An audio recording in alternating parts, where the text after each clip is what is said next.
तो राम राम भाइयों, स्वागत है आपका हमारे YouTube channel everything in 10 minutes में। और आपने आर्टिफिशियल इंटेलिजेंस एआई ये वर्ड बहुत सुना होगा, और ये वर्ड सुनते ही आपके माइंड में रोबोट्स की इमेज क्रिएट हो जाती है जो कि इंसानों की तरह दिखते हैं, सोच सकते हैं और काम कर सकते हैं, जो कि आपने टर्मिनेटर जैसी मूवीज़ में देखा होगा। पर आपने कभी सोचा है कि ये कैसे पॉसिबल है? तो इसी के साथ हम अपने पहले क्वेश्चन की तरफ बढ़ते हैं। What is AI? Artificial intelligence एक ऐसा कंप्यूटर प्रोग्राम है जो सोचने, समझने और सिचुएशन के हिसाब से डिसीजन लेने की पावर रखता है। ये सिर्फ रोबोट्स में ही नहीं बल्कि आपके मोबाइल फ़ोन, वेबसाइट्स और ऐप में भी होता है, जैसे गूगल मैप्स या सिरी। अब मैं आपको एक प्रॉब्लम देता हूँ, आप उसे देख के बताइए कि आंसर क्या होगा। प्रॉब्लम ये है कि if 1 equals to 3 and 3 equals to 5 and 5 equals to 7 and 7 equals to 9, so 9 equals to what. अब जैसे आपने प्रॉब्लम पढ़ी, आप ये ढूंढने लग गए कि ऊपर दिए हुए 4 डाटा में क्या चीज़ सिमिलर है। आपने देखा 1 और 3 में 2 का डिफरेंस है, और 3 और 5 में भी 2 का डिफरेंस है। ऐसे ही बाकी में भी 2 का डिफरेंस है, तो आप एल्गोरिदम समझ गए कि सब में 2 का डिफरेंस आ रहा है, तो आपने बता दिया 9 इक्वल्स टू 11 होगा। यही हम कंप्यूटर के साथ करते हैं। मशीन को ट्रेन करने के 2 तरीके होते हैं। पहला, एल्गोरिदम्स के थ्रू। इसमें मशीन्स में एक प्रोग्राम इंस्टॉल किया जाता है कोडिंग के थ्रू, जिसे हम एल्गोरिदम कहते हैं। इस प्रोग्राम में भी सारे तरीके होते हैं जिससे हम डाटा में पैटर्न ढूंढते हैं। डाटा मतलब जैसे मैंने आपको डाटा दिया था 1 equals to 3, 3 equals to 5, 5 equals to 7 और 7 इक्वल्स टू 9।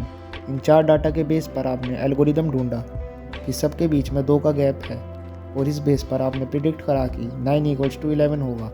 तो हम मशीन को ऐसे ही डाटा देते हैं, टेक्स्ट की फॉर्म में, इमेजेस की फॉर्म में और वॉइस की फॉर्म में, जिसके बेसिस पे वो प्रिडिक्ट कर सकता है कि आपके पूछे गए क्वेश्चन का आंसर क्या होगा। मशीन को ट्रेन करने के वैसे तो बहुत सारी स्टाइल्स हैं, लेकिन 4 मेन स्टाइल्स हैं: supervised learning, unsupervised learning, semi supervised learning और रीइंफोर्समेंट लर्निंग। जैसे मैंने मशीन को एक इमेज दी जिसके अंदर बिल्ली है, और उसे बता दिया कि इस इमेज में बिल्ली है, और एक इमेज और दी जिसके अंदर बिल्ली नहीं है, और उसे बता दिया इसमें बिल्ली नहीं है।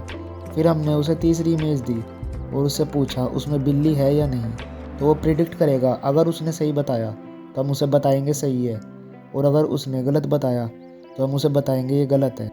इस स्टाइल को हम सुपरवाइज्ड लर्निंग कहते हैं। अब हम मशीन को बहुत सारे एनिमल्स की इमेजेस दें और उन पर एनिमल्स का नाम लिख दें, तो मशीन अपने आप इमेजेस में पैटर्न ढूंढेगी, और बाद में जब हम पूछेंगे किसी एनिमल का नाम तो वो अपने पिछले डाटा के बेसिस पे बताएगी ये कौन सा एनिमल है। इस तरह की लर्निंग को हम कहते हैं अनसुपरवाइज्ड लर्निंग। अब अगर हम मशीन को 50 इमेजेस दें कैट की और उन पर लिख दें कैट, तो मशीन समझ जाएगी कि ये कैट है। और फिर 100 इमेजेस दें कैट की जिनके ऊपर कुछ नहीं लिखा, तो मशीन अपने आप उन पर कैट लिख देगी, क्योंकि वो 50 इमेजेस से सीख चुकी है कि कैट कैसी दिखती है। इसे कहते हैं सेमी सुपरवाइज्ड लर्निंग। अब अगर आप एआई के साथ चेस खेल रहे हैं और एआई जीत जाता है, तो सिस्टम उसे +1 देगा, जिससे वो समझ जाएगा कि वो जीत गया।